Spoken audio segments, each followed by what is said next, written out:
Welcome সবাইকে আজকের ক্লাসে। তো চলো শুরু করা যাক। শুরুতেই আমরা আজকের ক্লাসের আলোচ্য বিষয়গুলো এক নজরে দেখে নিব। রাশি এবং এর ধরন ব্যাখ্যা, ভেক্টর রাশির দিকের উপলব্ধি, ভেক্টর রাশির প্রকাশ পদ্ধতি, ভেক্টর রাশির ধরন এবং ব্যাখ্যা, ভেক্টর রাশির সূত্রগুলোর ব্যাখ্যা।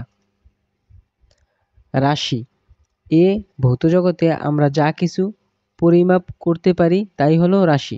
ভৌত জগৎ কি? ভৌত জগৎ হলো আমাদের অসীম মহাবিশ্বের যে এরিয়া বা অঞ্চল আমরা অবজার্ভ করতে পারি তাই হলো আমাদের ভৌত জগৎ।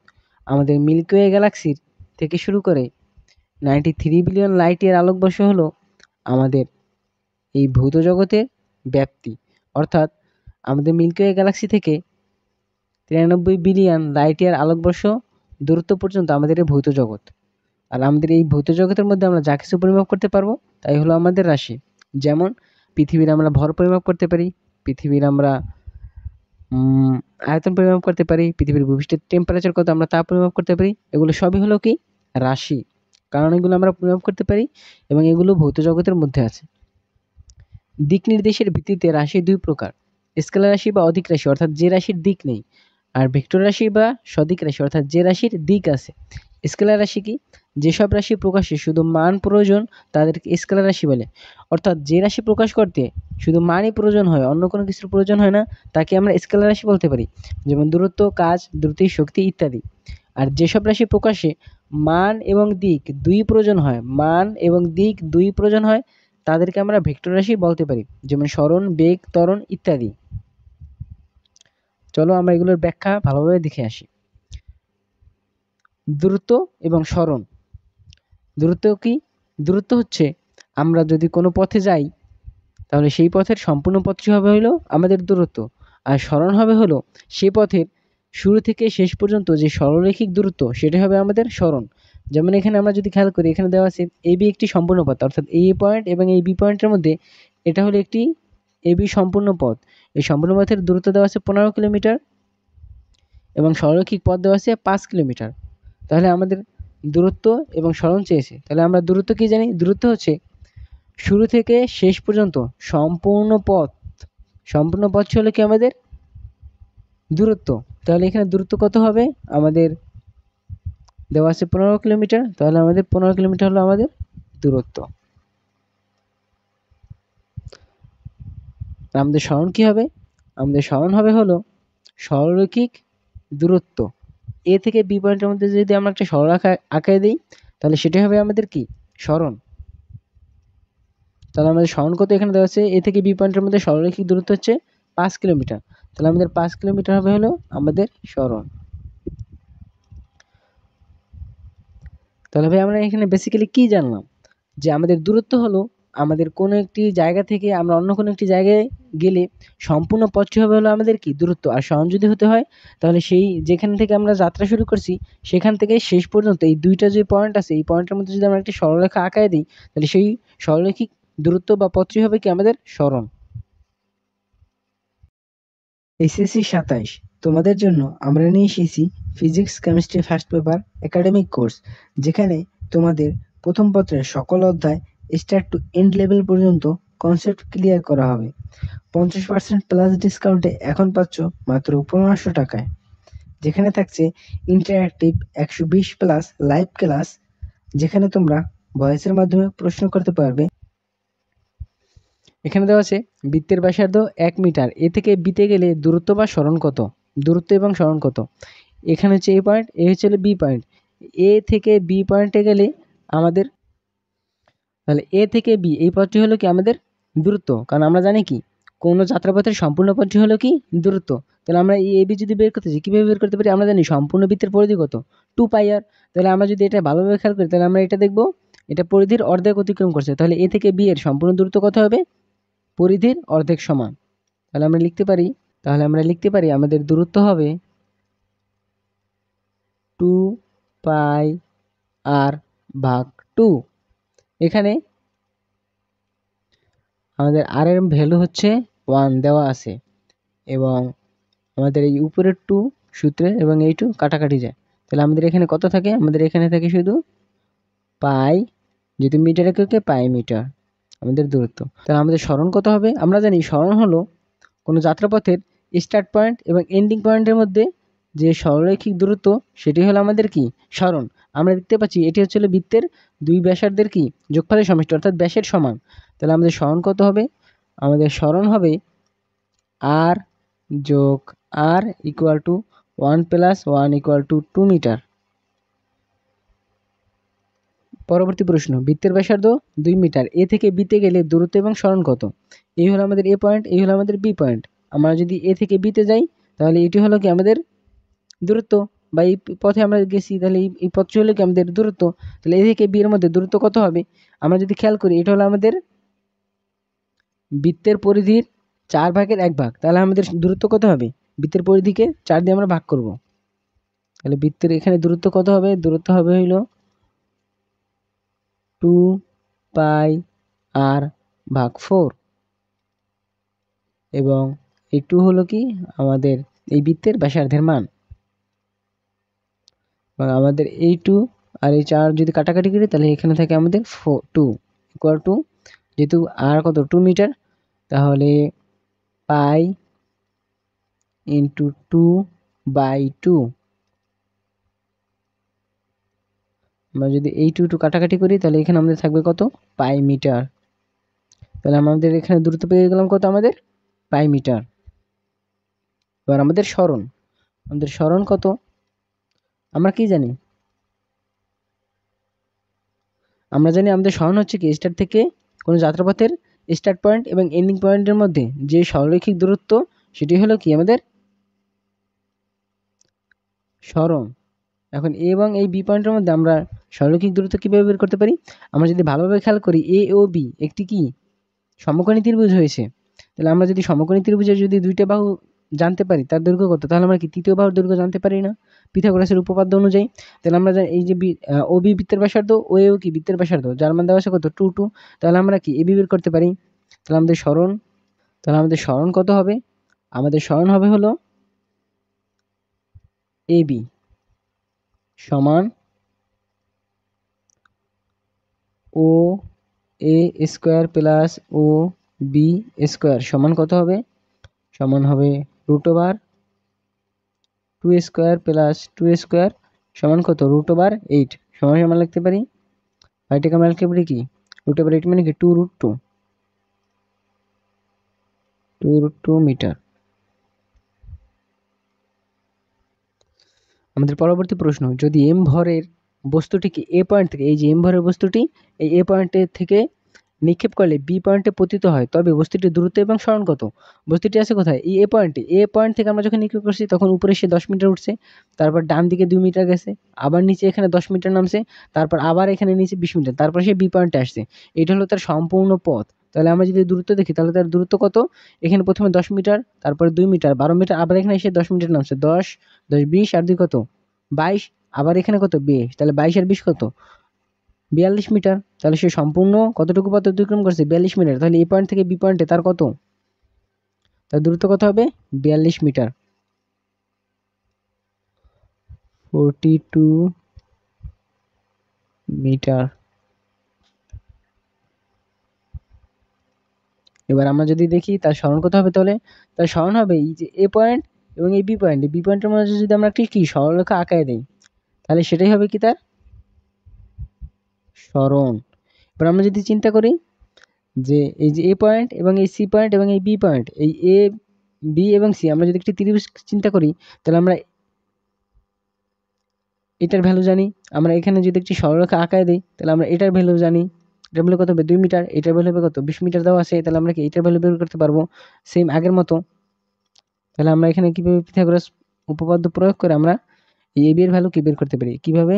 এবি সমান হবে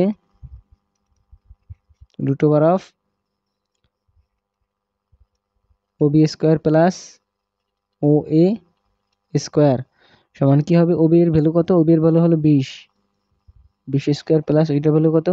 2² রুট। এখানে কত হবে? 20 কে স্কোয়ার করলে হয় কত? 400 আর এখানে হলো 4, 404 √404 মিটার। আশা করি সবাই ভালোভাবে বুঝতে পারছো। তাহলে এটা হলো কি আমাদের সরণ, আর এটা হলো কি আমাদের দূরত্ব। এখন আমরা দেখব ভেক্টরের দিকের উপলব্ধি। তোমরা দেখতে পাচ্ছ এটি হচ্ছে একটি ফুটবল খেলার মাঠ, যার সেন্টারে দাঁড়িয়ে রয়েছে লিওনেল মেসি। সে প্রথম সারির চেয়ারে থাকা তার বন্ধু নেইমারের কাছে এক চান্সে যেতে যাচ্ছে, কিন্তু সমস্যা হলো সে যে সেন্টারে আছে তার থেকে প্রথম সারির চেয়ারে যে দর্শকরা আছে তাদের ফেস বোঝা যায় না। এখন সে কিভাবে তার বন্ধুর কাছে যাবে এক চান্সে?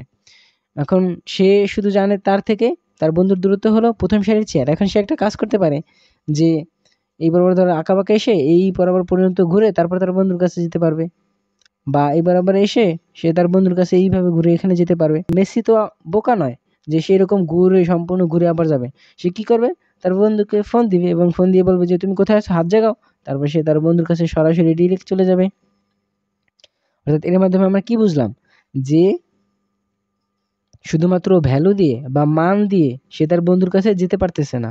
তার জন্য একটি নির্দিষ্ট দিক দরকার হচ্ছে এক চান্সে যাওয়ার জন্য, যা কি আমাদের বাস্তব জীবনে ভেক্টর দিকের উপলব্ধি করায়। এবার আমরা আরেকটা বাস্তব উদাহরণ দেখব। সো তোমরা দেখতে পাচ্ছ যে এখানে একটি পৃথিবীর মানচিত্র রয়েছে।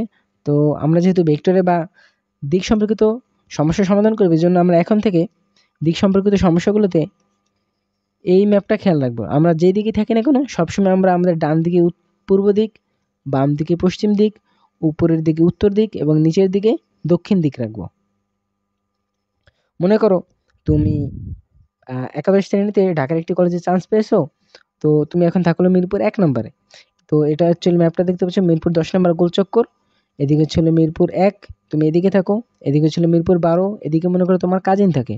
এদিকে ছিল মিরপুর 13 বা মিরপুর ক্যান্টনমেন্ট, এবং এদিকে ছিল মিরপুর, না সরি, এদিকে ছিল আগারগাঁও। আর এটা হচ্ছে হলো ইনডোর স্টেডিয়াম। তো আজকে মনে করো এখানে একটি ক্রিকেট খেলা আছে ইনডোর স্টেডিয়ামে। তো তুমি এবং তোমার কাজিন এখানে খেলা দেখতে আসবে।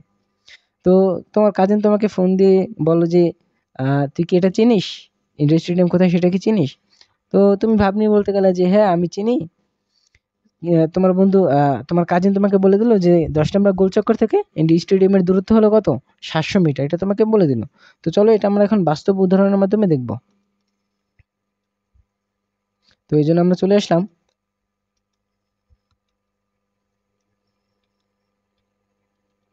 গুগল আর্থে, এবং আমরা এখন এটা দেখব বাস্তবে। তো দেখতে পাচ্ছ আমরা চলে আসছি এই যে সেই মিরপুর 10 গুগল আর্থের মাধ্যমে আমরা এখানে চলে আসলাম, এবং এইদিকে ছিল মিরপুর 13 ক্যান্টনমেন্ট, এদিকে ছিল আগারগাঁও, এদিকে ছিল তোমার মিরপুর 1 নম্বর, এবং এদিকে ছিল কি মিরপুর 12 যেদিকে তোমার কাজিন থাকে। আমরা আরেকটু সামনে যাই।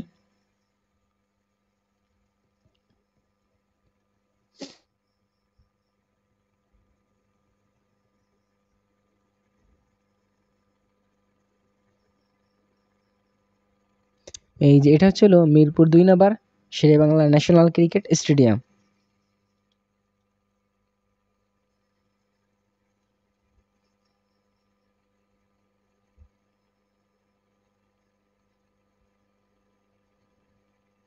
আর এটা হচ্ছে হলো আমাদের সেই কাঙ্ক্ষিত শহীদ সোহরাওয়ার্দী ইনডোর স্টেডিয়াম। এখানেই তুমি আসবে। এখন তোমার কাজিন যেহেতু তোমাকে বলে দিয়েছিল যে কি মিরপুর 10 নম্বর গোলচক্কর থেকে 700 মিটার দূরত্ব, কিন্তু এখন কোন দিকে আসবে তুমি সেটা জানো না, সেজন্য তোমার কাজিনকে ফোন করলে।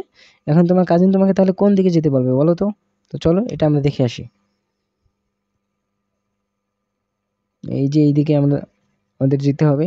তো আমরা দেখি এটা কোন দিকে আসলে পৃথিবীর মাধ্যমে, পৃথিবী থেকে কোন দিকে, পৃথিবী থেকে উত্তর দিকে আমরা এটা দেখতে পেলাম।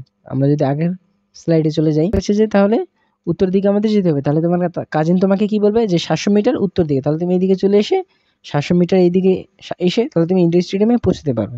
সের মাধ্যমে আমরা আরেকবার উপলব্ধি করতে পারলাম যে আমাদের বাস্তব জীবনে শুধু মান হলেই হবে না, নির্দিষ্ট একটা জায়গায় যাওয়ার জন্য আমাদের দিকেরও প্রয়োজন হবে।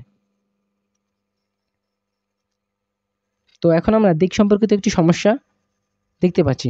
একজন বালক পূর্ব দিকে 10 মিটার গেল। অর্থাৎ আমি তোমাদেরকে একটু আগে বলেছি যে আমরা যখন এই দিক সম্পর্কিত সমস্যাগুলো সমাধান করব তখন আমরা ধরে নিব যে ডান দিকে হলো কি পূর্ব দিক, বাম দিকে হলো পশ্চিম দিক, এবং উপরের দিকে হলো উত্তর দিক, এবং নিচের দিকে হলো দক্ষিণ দিক। তো এখানে আমাদের বলছে একজন বালক পূর্ব দিকে 10 মিটার, অর্থাৎ আমরা ধরে নেব যে পূর্ব দিকে এই দিকে 10 মিটার আমরা কি ধরে নিব। পূর্ব দিকে সে 10 মিটার গেল, তারপর আবার সে সেখান থেকে কি করলো, সে সেখান থেকে উত্তর দিকে গেল 5 মিটার। সো আমরা উত্তর দিক বলেছি যে উত্তর দিক হবে এলো এই দিকে আমরা ধরবো, যেহেতু 5 মিটার, এটা অর্ধেক বরাবর আমরা নিলাম। তারপর আবার বলছে আবার সেখান থেকে পশ্চিম দিকে 10 মিটার গেল। পশ্চিম দিকে আমরা কি বলছিলাম, পশ্চিম দিকে আমরা ধরবো হলো বাম দিকে 10 মিটার, এখান থেকে এই পর্যন্ত চলে আসবে। কারণ আমরা এই পর্যন্ত যদি 10 মিটার হয় তাহলে এই বরাবরই তো, আমরা তো জায়গা চেঞ্জ করিনি, এই বরাবরই তাহলে এইদিকে 10 মিটার চলে আসবে। আবার পরবর্তীতে বলছে এরপর সেখান থেকে দক্ষিণ দিকে সে 5 মিটার গেল, তাহলে তার সরণ এবং দূরত্ব কত? আবার 5 মিটার গেছে দক্ষিণ দিকে, তার মানে কি নিচের দিকে, এখান থেকে এই বরাবর, তাহলে এই বরাবরই হবে। কারণ এই বরাবর সে কি করছে, 5 মিটার কি দূরত্ব অতিক্রম করছে, 5 মিটার গেছে। আবার এইদিকেও কি 5 মিটার, তাহলে আসলে তার সরণ কি, আমরা সরণ কি পড়েছি, আমরা জানি যে সরণ হলো শুরু থেকে, যেখান থেকে আমরা শুরু করব আর যেখানে শেষ করব তার মধ্যে সরলরৈখিক দূরত্ব। কিন্তু আমরা এখানে দেখতে পাচ্ছি আমরা যেখানে শুরু করছি সেখানে আমাদের কি শেষ হয়েছে, তাহলে আমাদের সরণ কি হবে, আমাদের সরণ হবে হলো 0, আমাদের সরণ হবে কত, 0 মিটার। আর আমাদের দূরত্ব কত হবে, আমাদের দূরত্ব হবে হলো, আমরা এখানে প্রথমে গেছিলাম 10 মিটার, তারপরে গেছি 5 মিটার, 10 আর 5 15, আবার এদিকে আসছি 10 মিটার, 15 আর 10 25, আবার এদিকে কি 5 মিটার, তাহলে কত হলো 30 মিটার। কারণ 10 10 20 মিটার, এদিকে 5 এদিকে 5, 30 মিটার। তো চলো আমরা এখানে আর দুইটা প্রবলেম সলভ করি। আমরা যদি এখানে আঁকি, মনে করো একটি বালক, হ্যাঁ, এটাকে যদি আমরা কপি করি,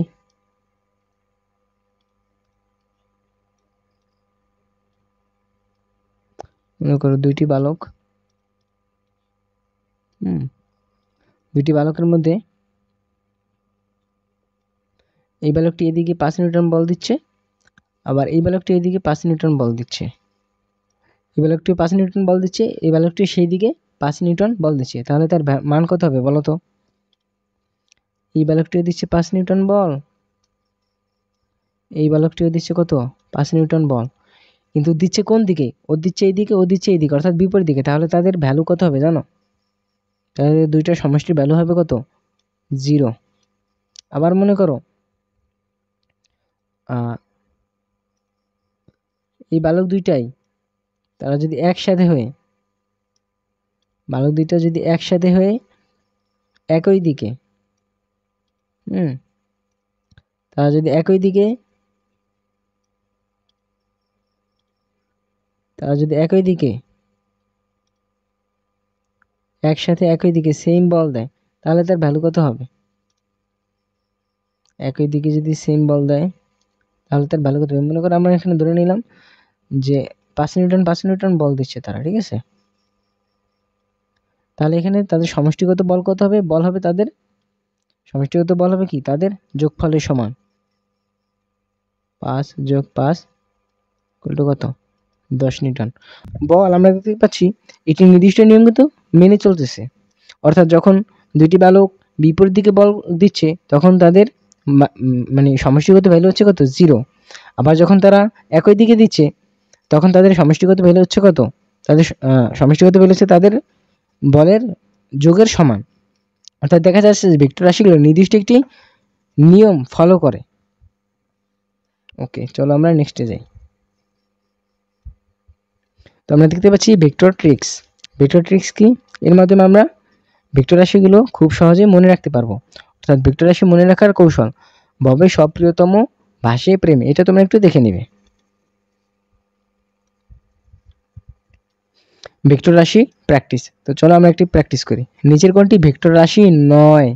আমাদের বলছে নিচের কোনটি ভেক্টর রাশি নয়, ভেক্টর রাশি নয় বের করতে বলছে। আমরা যদি আগে ছন্দ যদি তোমরা পড়ে থাকো ভালোভাবে, তাহলে তোমরা আনন্দে আনন্দে উত্তর দিয়ে দাও। তাহলে আমাদের ভেক্টর রাশি নয় হবে কোনটি জানো? হবে হলো আমাদের ক্ষমতা, এটি হবে হলো উত্তর। সি হবে আমাদের উত্তর। এবার আমরা দেখব যে থার্ড কন্ডিশন, অর্থাৎ আমরা যে একটু আগে দেখলাম যে বল যখন কাজ করতেছে তারা নির্দিষ্ট একটি নিয়ম ফলো করতেছে। যখন বালক দুটি একই দিকে বল দিচ্ছে তখন তাদের লব্ধি বল কি হচ্ছে, বা সমষ্টিগত বল হচ্ছে যোগফলের সমান। আর যখন তারা বিপরীত দিকে দিচ্ছে তখন হচ্ছে কি তাদের বিয়োগফলের সমান, অর্থাৎ একটা থেকে আরেকটা যদি বিয়োগ করি তাহলে কি জিরো হয়, সেই জিরো সমান হয়ে যাচ্ছে। এই তাহলে আমরা কি দেখলাম, ভেক্টর রাশি মান আছে, দিক আছে, সেই সাথে সে ভেক্টরের যে লব্ধির সূত্র সেটাও মেনে চলবে। এটা এর থার্ড কন্ডিশন হলো কি ভেক্টরের লব্ধির সূত্র মেনে চলবে। এখন আমরা দেখব যে তড়িৎ প্রবাহ, এখানে একটা কনফিউশন আছে যে তড়িৎ প্রবাহ কেন স্কেলার রাশি, তার দিক থাকার পরেও কেন স্কেলার রাশি, আমরা এটা দেখব। তো চলো আমরা তাহলে কোথায় চলে যাবো এখন, সিমুলেশনে চলে যাব, সার্কিটের সিমুলেশনে। তো আমরা এখন সিমুলেশনে চলে আসছি। তো আমি আগেই তোমাদের জন্য একটি সার্কিট বানিয়ে রেখেছি। এখন আমরা যদি এই সুইচটাকে অন করি তাহলে আমরা দেখব যে বিদ্যুৎ কারেন্ট প্রবাহিত হচ্ছে এবং কি লাইট জ্বলছে। এখন আমার প্রশ্ন হলো যে এই তড়িৎ যে প্রবাহিত হচ্ছে তার একটা নির্দিষ্ট ভ্যালু আছে, নির্দিষ্ট ভ্যালু প্রবাহিত হচ্ছে এবং নির্দিষ্ট একটি দিকে প্রবাহিত হচ্ছে, এই দিক থেকে এই দিকে। অর্থাৎ আমরা যদি তোমরা যেরকম রেগুলার দেখো যে পজিটিভ প্রান্ত থেকে নেগেটিভ প্রান্তের দিকে কি বিদ্যুৎ প্রবাহিত হচ্ছে। এখন আমার কথা হলো তড়িৎ প্রবাহ যদি ভেক্টর রাশি হতে হয় তাহলে মান এবং দিকের সাথে তাকে ভেক্টর যে লব্ধির সূত্র আছে সেই নিয়েও ফলো করতে হবে। এখন আমরা দেখব যে এই কিভাবে তড়িৎ প্রবাহ দিক থাকার পরেও ভেক্টর রাশি নয়। আমরা যদি এখানে মান দেখি যে এখানে কত তড়িৎ প্রবাহিত হচ্ছে, এখানে আমরা দেখব এইখানে 3.80। আমরা যদি এখানে পরিমাপ করি এখানে দেখবে কি 3.80। এখন আমরা যদি এই যে কারেন্ট এখানে এসে 2 ভাগ হচ্ছে, আমরা যদি এর দিক যদি আমরা একটু পরিবর্তন করি আমরা কি দেখবো যে এর মানের কোনো পরিবর্তন হচ্ছে। ইনপুট ভ্যালু কত 3.80, সেই আউটপুট ভ্যালু 3.80। আমরা যদি আরেকটু চেঞ্জ করি, দিক যদি চেঞ্জ করি, দিক প্রবাহ বিদ্যুৎ প্রবাহের দিক চেঞ্জ হচ্ছে না, চেঞ্জ হচ্ছে না। তার মানে কি, তার মানে তড়িৎ প্রবাহ মান এবং দিক থাকার পরেও সেই ভেক্টরের যে লব্ধি সূত্র সেটা ফলো করতেছে না। অর্থাৎ ভেক্টর রাশি যে লব্ধির সূত্র যে ফলো করে, আমরা যে বলের উদাহরণ দেখছি সেটা কি তড়িৎ প্রবাহ ফলো করেছে না। এই কারণে কি তড়িৎ প্রবাহ ভেক্টর রাশি হবে না। তড়িৎ প্রবাহ অন্য একটি রাশির অন্তর্ভুক্ত, সেটা হলো টেনশন রাশি। এটা এসএসসিতে নেই। তোমরা যদি ভার্সিটিতে ফিজিক্স নিয়ে কেউ পড়ো তাহলে তোমরা এটা বিস্তারিত জানতে পারবে টেনশন রাশি সম্পর্কে, বা ইঞ্জিনিয়ারিং পড়লেও তোমরা জানতে পারো। তো চলো আমরা আমাদের স্লাইডে চলে যাই। সো তাহলে ফাইনালি আমরা কি বুঝলাম, যে তড়িৎ প্রবাহ হলো আসলে টেনসর রাশি, কারেন্ট বা তড়িৎ প্রবাহ আসলে কি টেনসর রাশি। যেহেতু আমাদের এসএসসি তে টেনসর রাশি নেই, যদি আমাদের পরীক্ষায় আসে যে তড়িৎ প্রবাহ কি রাশি, যদি অপশনে টেনসর থাকে তাহলে এটা হবে ফার্স্ট প্রায়োরিটি যে টেনসর রাশি, আর যদি এটা না থাকে তাহলে আমরা তখন কি দিব, স্কেলার রাশি।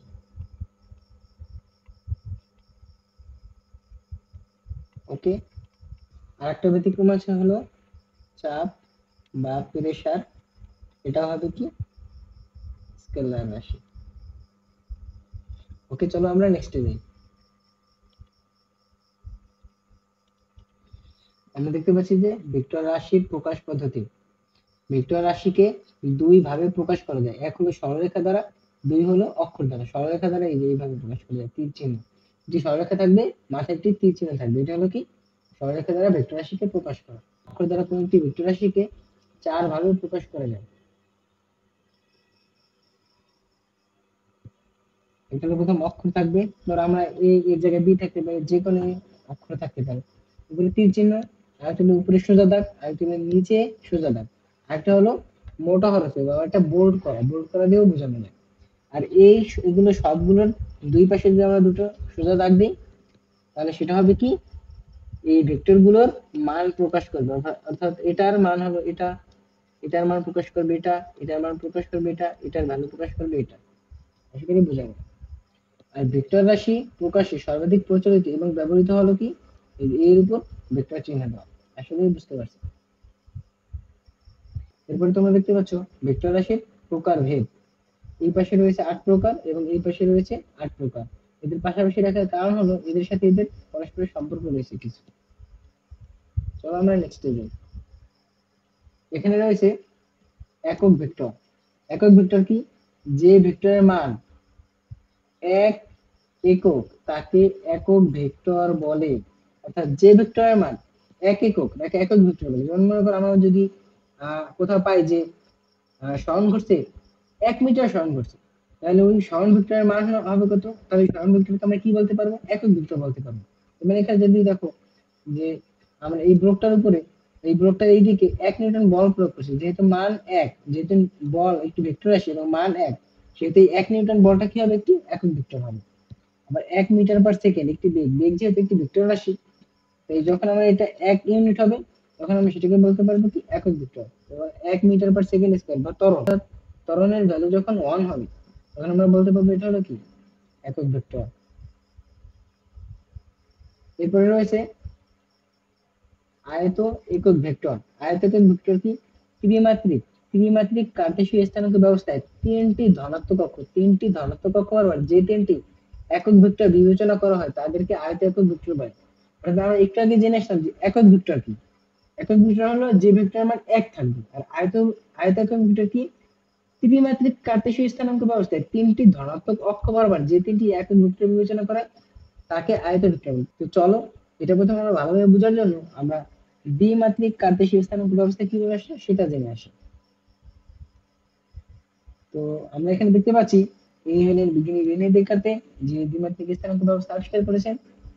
তো এই তার স্থানাঙ্ক ব্যবস্থা আবিষ্কারের পিছনে একটি মজাদার গল্প রয়েছে। তো আমরা নর্মালি দুপুরবেলা কি করি? খাওয়া দাওয়া শেষে আমরা শুয়ে পড়ি।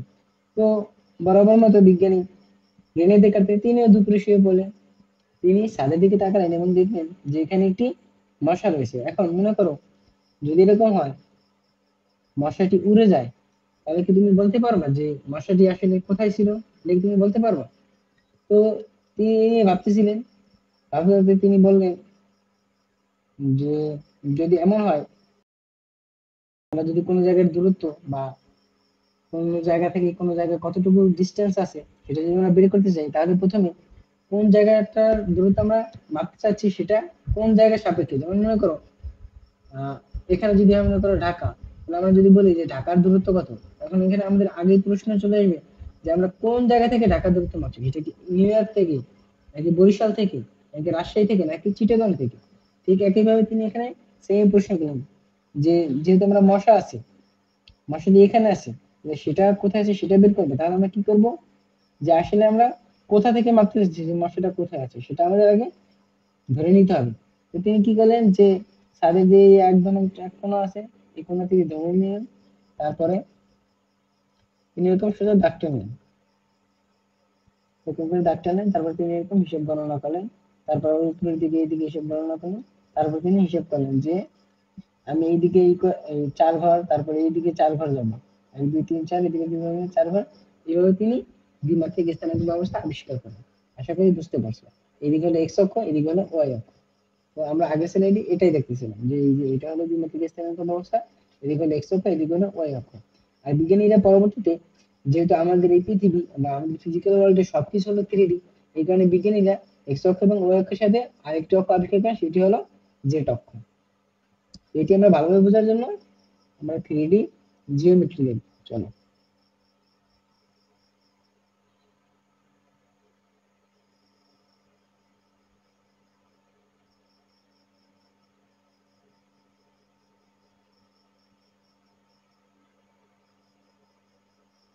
তো তোমরা দেখতে পাচ্ছ এই হলো আমাদের এক্স অক্ষ, এই হলো নেগেটিভ এক্স অক্ষ, এই হলো ওয়াই অক্ষ, এই হলো নেগেটিভ ওয়াই অক্ষ, এই হলো জেড অক্ষ, এই হলো নেগেটিভ জেড অক্ষ। যেটার সাথে যদি তুলনা করো, যেহেতু আমাদের এই স্ক্রিন হলো 2D, অর্থাৎ এক্স অক্ষ এবং শুধু ওয়াই অক্ষ আছে, জেড অক্ষ নেই, সেহেতু আমরা এই যেটাকে এইদিকে দেখেছি, যেটা হলো এই যে এইদিকে, এইটা 2D এর মধ্যে 3D দেখানো সম্ভব। বুঝতে পারছো? তো এখন আমরা এই একক ভেক্টর দিকে যদি, তো এখন আমরা এই অক্ষের দিকে যদি একক ভেক্টর নিই, আমরা ব্লু কালার নিলাম, পজিটিভ এক্স অক্ষ বরাবর নিলাম, তাহলে এটা আমাদের কি হলো? তাহলে এটা আমাদের একটি আয়তক্ষেত্র একক ভেক্টর হয়ে গেল। একটা যদি নেই ওয়াই অক্ষ বরাবর, কালার যদি চেঞ্জ করে নিই, মানে এই কালারটা নিলাম, এই দিয়ে এই ওয়াই অক্ষ বরাবর নিলাম একক ভেক্টর। আবার আমরা যদি আরেকটা নিই যেটা অক্ষ বরাবর, তাহলে দিই এইখান থেকে এই এক এক নিই, তাহলে এই সবগুলো আমাদের কি হলো? আয়ত একক ভেক্টর। এই এটা হলো এক্স অক্ষ বরাবর একক ভেক্টর নিছি, তাহলে এটা হলো আয়ত একক ভেক্টর। এটা হলো ওয়াই অক্ষ বরাবর একক ভেক্টর নিচ্ছি আমরা, তাহলে এটা হলো ওয়াই অক্ষ বরাবর একক আয়ত ভেক্টর, এটা হলো ধনাত্মক জেড অক্ষ বরাবর আমরা নিচ্ছি একক ভেক্টর, তাহলে এটা হলো ধনাত্মক এক্স অক্ষ বরাবর আয়ত একক ভেক্টর। আশা করি বুঝতে পারছো।